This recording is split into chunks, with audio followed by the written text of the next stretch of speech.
was in rehab. I just woke up in the hospital. I had overdosed. Took 12 Xanax bars. I was drinking, smoking crack, doing Klonopins, vaping, smoking cigarettes, and I was still taking my prescription medication. I ended up overdosing.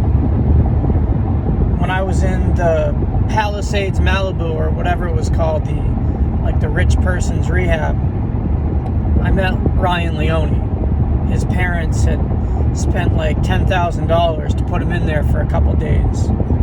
He was in there. He was twacked, man. All he was talking about, he's being such a crybaby. All he was talking about was saying, I miss Karina, I miss Karina. It's like I just wanted to punch him in the face. So I got him, doing that. There's all these other people that are like talking to themselves. You got your mental health guys in there, picking their nose, haven't showered in weeks. Ryan Leone obviously hadn't showered in about a month.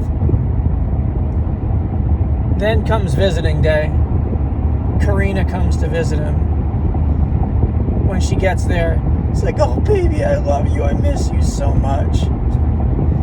Out in the parking lot, there was a dude that had brought Karina to go and see him, and you could tell it was the dude that she was seeing. And Ryan looked out the window and he's like, who's that dude? Who's that hot tan guy? And she's like, oh, that's just my friend. And Ryan's like, no, who is that?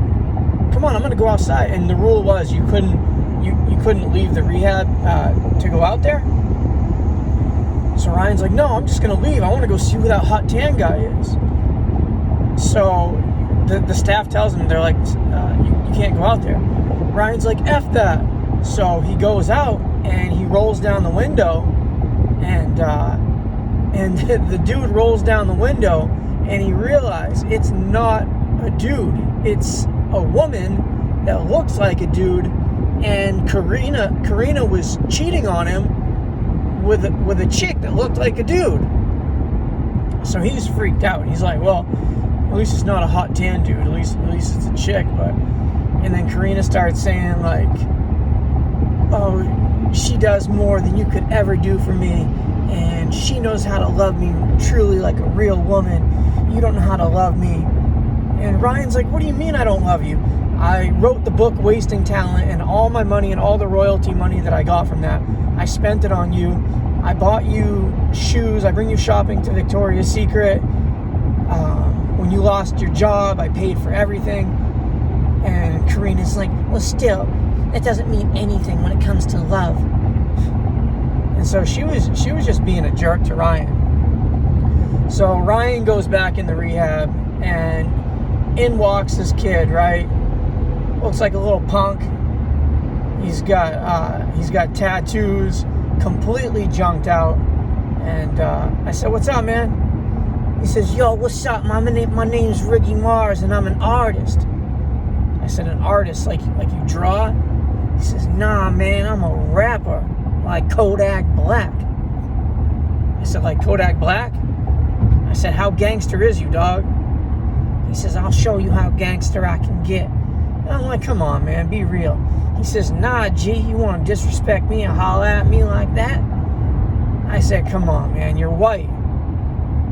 He goes, my mom's black. I said, oh, if your mom's black. I said, all right, you're cool then. All right, cool.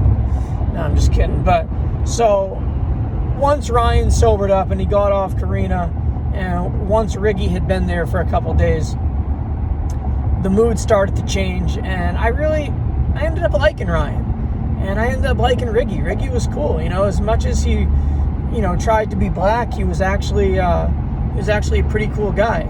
I didn't have any shoes, and he had all kinds of clothes. He came in, he had like Jordans and Yeezys and a Louis Vuitton belt, and I didn't have anything.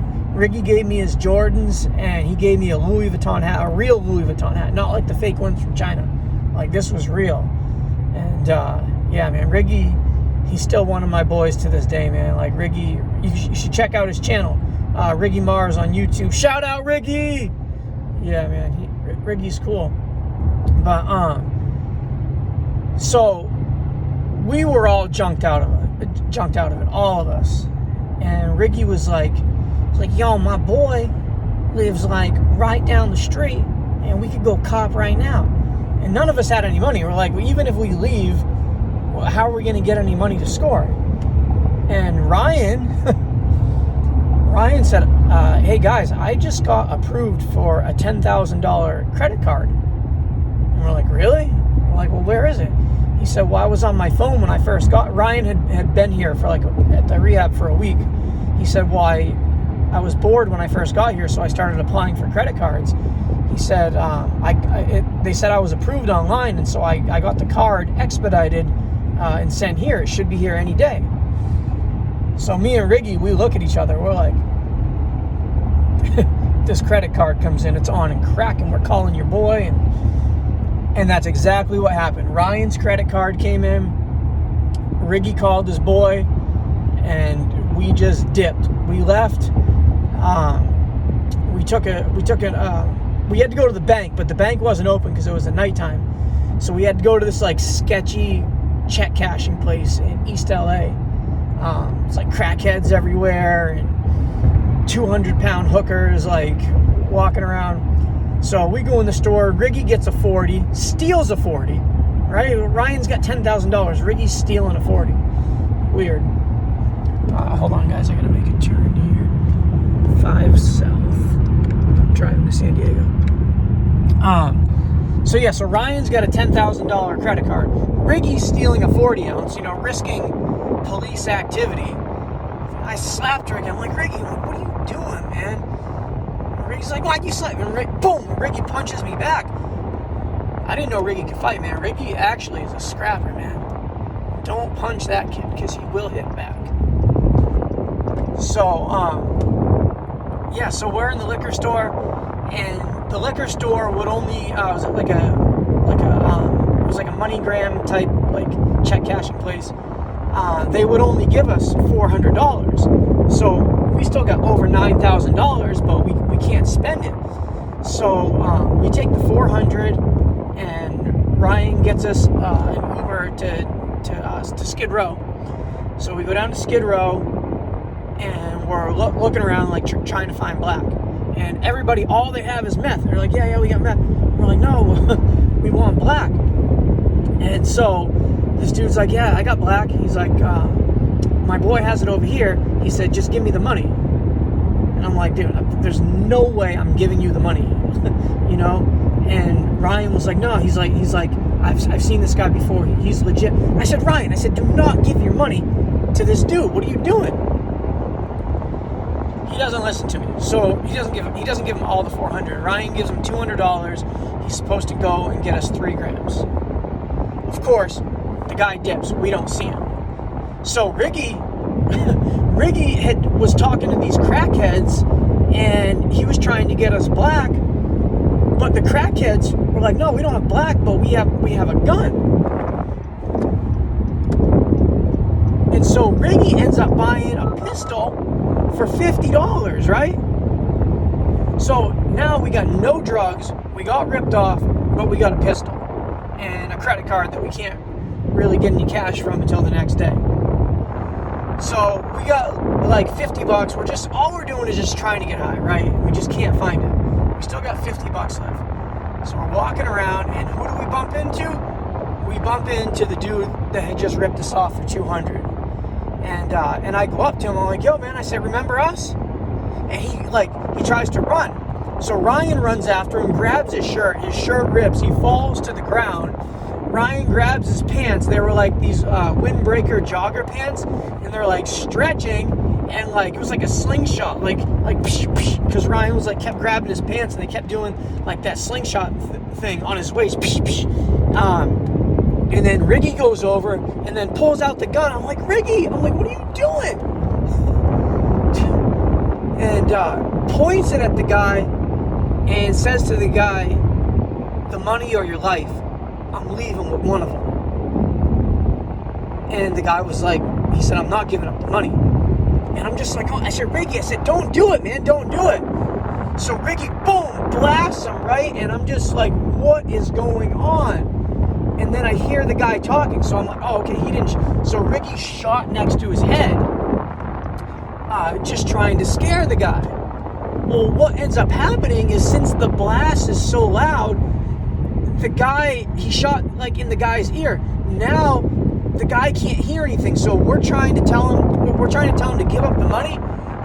He knows what we're saying, but he can't hear anything because of the shot that Riggy had just shot next to his ear. And you see this yellow stuff coming out of his ear, and Riggy's just saying, give it up, give it up.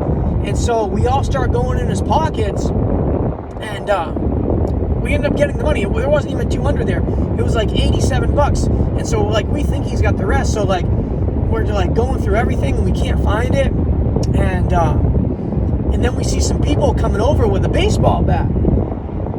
I'm like, Riggy, I said, put the gun down. I said, let's just not do any more gun stuff. I said, he's like, no, I'm going to blast these fools. I said, Riggy, I said, let's just not turn this into a homicide, man. Come on.